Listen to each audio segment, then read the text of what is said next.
Lecture है जिसमें हमने डिस्कस करना है प्रेजेंटेशन ऑफ डेटा को।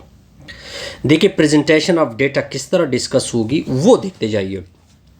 ये सब कुछ थ्योरेटिकल है, तो हम पहले थ्योरेटिकल डिस्कस करते हैं। तो अगर कुछ एग्जांपल मेरे जहन में आए तो वो भी मैं साथ साथ कर लेता हूँ ताकि आपको सारा डेटा क्लियर हो जाए। It is a very difficult to understand the characteristic of a big numerical data set।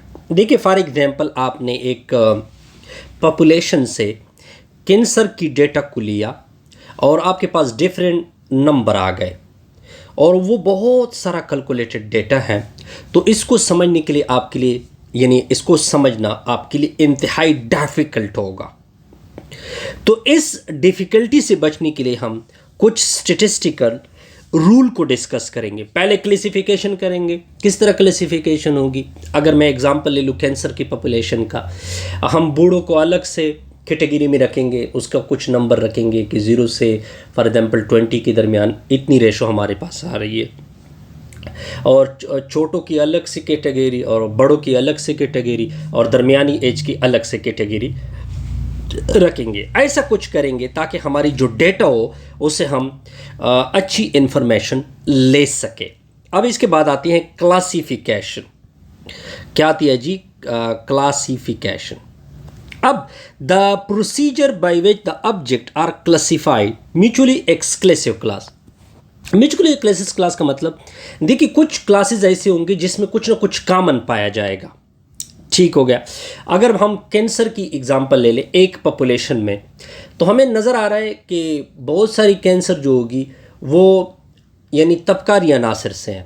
हम उस कैटेगरी को अलग रखेंगे। जो कैंसर यानी एक कैंसर ऐसा होगा जो कि चलता आ रहा है, एक नस्ल में चलता आ रहा है, उस कैटेगरी को अलग से रखेंगे। इसका मतलब बेसिकली ये होता है। ठीक है, इस तरह हम अंडरस्टैंड कर सकते हैं किसी भी पॉपुलेशन में कि तबकारी की वजह से नस्ल दर नस्ल, ठीक है, डिफरेंट इफ़ेक्ट की वजह से कैंसर यहाँ पे किस रेशो के साथ या किस तरह लोगों पे असरअंदाज हो रहा है। ठीक हो गया। इसको बोलते हैं क्लासिफिकेशन। ठीक हो गया। ओके जी।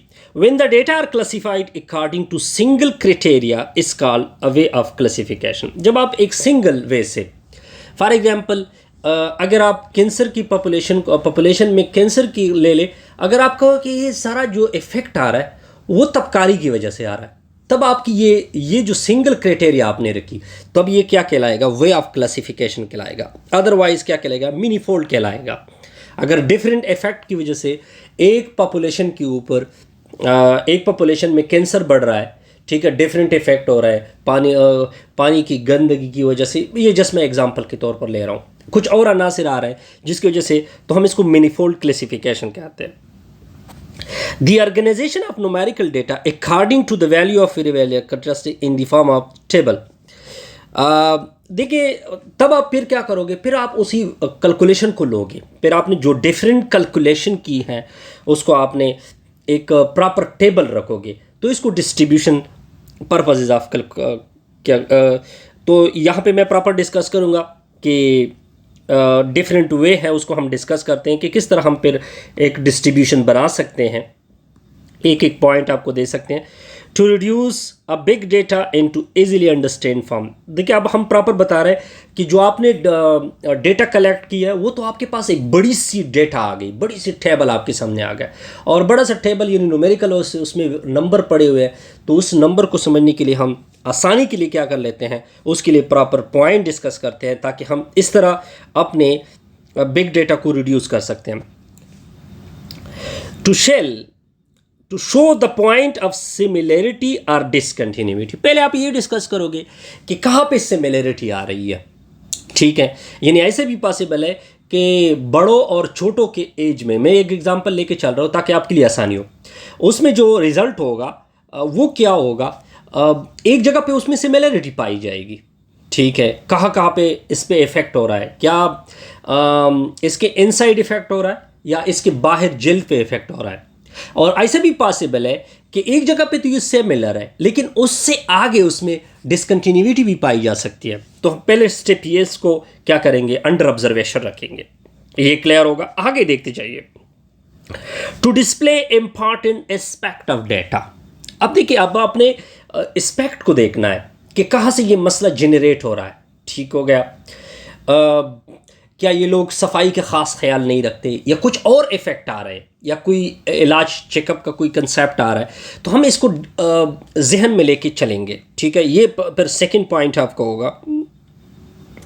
मेंटल स्ट्रेस को भी देखिए, हम मेंटल स्ट्रेस से भी ये चीज़ रिड्यूस कर सकते हैं कि मेंटल स्ट्रेस को कम करके, या मेंटल स्ट्रेस का जो इफ़ेक्ट है उसको नज़रअंदाज करके, या उसको इफ़ेक्ट को डालते हुए हम टेबल को क्या करेंगे, प्रॉपर जनरेट करेंगे। देखिए, अब हम डेटा जो न्यूमेरिकल डेटा है उसको क्या कर रहे हैं, आहिस्ता आहिस्ता उसको रिड्यूस कर रहे हैं, ताकि हमारी इंफॉर्मेशन भी करेक्ट हो, हम उससे बेहतरीन नतीजा भी अखज़ करें। ये प्रॉपर क्लासिफिकेशन का तरीका होता है, to make the ground for the ये कंपैरिजन। फिर हम कंपैरिजन को भी देख सकते हैं कि कंपैरिजन से भी ये मसला हम क्या कर सकते हैं, क्लासिफिकेशन से अच्छी तरीके से क्या कर सकते हैं। अब देखिए, अब हम प्रॉपर जो क्लासिफिकेशन हमने डिफरेंट ऑब्जर्वेशन को मद्देनज़र रख के जो हमने क्लासिफिकेशन की है, उसके लिए अब प्रॉपर उसूल बनाते हैं। पहला उसूल क्या है, the classes should be mutually exclusive, there should be no overlapping. For example, आपने 1 से लेकर 5 तक एक डेटा इनके अंदर रख दी, तो ऐसा नहीं होगा कि इसमें आपने ऐसी डेटा भी अंदर डाल दी जिसमें रिपीटिशन आ रही है। No, repetition is not allowed. उसको आप एक, इस वजह से तो 1 तो 5 रखा है कि यहाँ पे हम डिफरेंट कैटेगरी के एस्पेक्ट को रख रहे हैं। सेकंड क्या होगा, classes should contain all the observation of a data.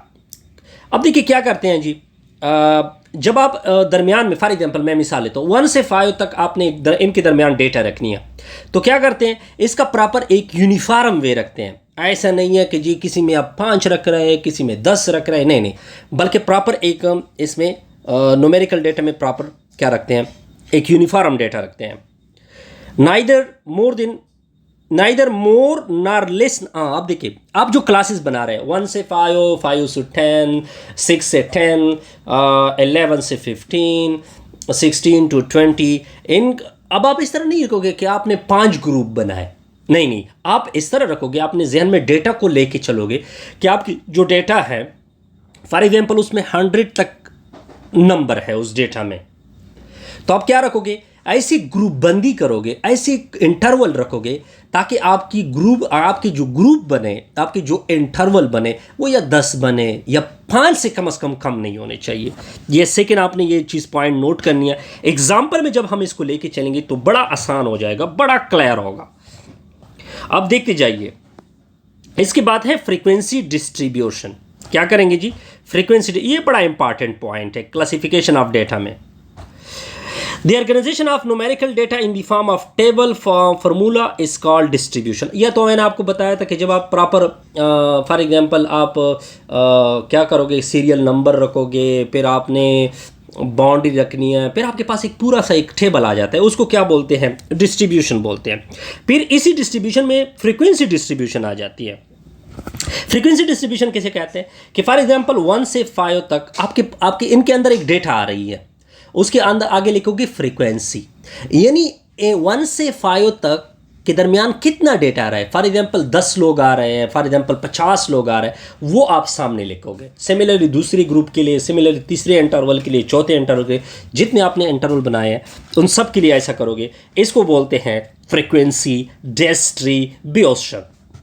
फिर फ्रीक्वेंसी डिस्ट्रीब्यूशन 2 तरह की है, एक अनग्रुप डेटा के लिए होती है कि फॉर एग्जांपल आप सीरियल 1 रखोगे 1 2 3 कि ये ग्रुप 1 है, ये ग्रुप 2 है, ये ग्रुप 3 है, ये ग्रुप 4 है, इसके ग्रुप 1 में इतने आ रहे हैं बंदे, ग्रुप 2 में इतने बंदे मैंने रखे, तो ये अनग्रुप फ्रीक्वेंसी डिस्ट्रीब्यूशन होती है।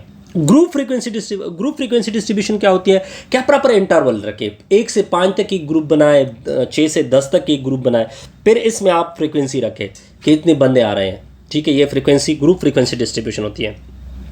In case of group frequency distribution are organized into group along with their frequency। देखिए मैंने यही चीज़ बताई जा रही है कि आप क्या करते हैं कि प्रॉपर एक इंटरवल बनाते हैं, फिर इंटरवल के सामने 1 और 5 के दरमियान जितने बंदे आ रहे हैं वो सामने लेकर आते हैं, ये फ्रीक्वेंसी बनते हैं। तो इस तरह ये फ्रीक्वेंसी डिस्ट्रीब्यूशन बन जाती है ग्रुप के लिए। ओके जी, अब इसके लिए प्रॉपर हम क्या रखेंगे, इसके लिए ग्रुप फॉलोइंग स्टेप को फॉलो करेंगे कि हम किस तरह ये ग्रुप बनाएंगे, किस तरह टेबल हमारे सामने नजर आएगा। Decide almost the number of classes. पहले आपने नंबर ऑफ क्लासेस बनाने हैं। फॉर एग्जांपल आपने 5 क्लासेस बनाने हैं।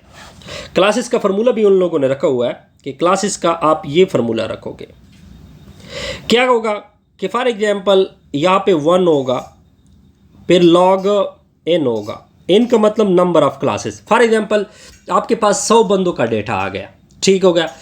आपने इससे कितने क्लासेस बनाने हैं? फॉर एग्जांपल मैंने 10 क्लासेस बनाने हैं, तो 10 क्लासेस n की जगह आप 10 रखोगे, तो 1 + log 10 निकालोगे तो ये आपकी प्रॉपर क्या आएगी, रिजल्ट आएगा।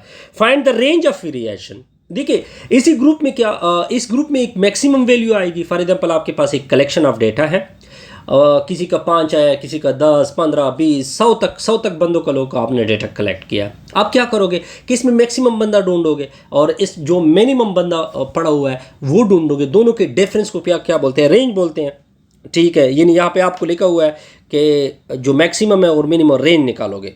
फिर आपने जब रेंज निकालोगे, रेंज का आगे कंसेप्ट आएगा, फिर आपने क्लास इंटरवल बनाना होता है कि क्लास इंटरवल का मतलब होता है कि 1 से 5 तक इतने बंदे आएंगे। क्लास इंटरवल किस तरह बनता है कि जो आपने रेंज निकाला है यानी आर निकाला है, आर मतलब कि उस ग्रुप में मैक्सिमम वैल्यू को डिवाइड करोगे नंबर ऑफ क्लासेस से। Number of classes for example आपने 10 बनाए हैं, रेंज फॉर एग्जांपल आपके पास आया हुआ है 110 और आपके पास क्लासेस कितने बने हैं, 10 बने हैं, तो 1 0 कैंसिल होगा। तो इसका मतलब ये बना कि आप जो 1 से 5 तक जो आपने इंटरवल बनाए या 1 से 20 तक आपने इंटरवल, इसमें आप 1 से 20 तक आपने, तो इसमें आप कितने बंदे रख सकते हैं, 10 बंदे रख सकते हैं, तो वो अंदर रखोगे, ठीक हो गया। फिर आगे क्या है, नंबर 4 पे decide about the lower limit. देखिए अब लोअर लिमिट का कोई रिजल्ट होगा। फॉर एग्जांपल डेटा स्टार्ट हुए 1 से, ये इसका लोअर लिमिट होगा। डेटा ख़त्म हुए हैं 200 पे, तो आपका जो अपर केस होगा वो 100 तक और 200 तक जाएगा, ठीक हो गया। फिर आपको बताया जा रहा है कि आपने मल्टीपल ऑफ 5 जो आपने डेटा रखनी है, मल्टीपल ऑफ 5 और 10 if the classes is either multiple of 10 वगैरह, ठीक है। ये एग्जांपल में सब कुछ क्लियर होगा। फिर एग्जांपल को लेके चलते इसकी वजह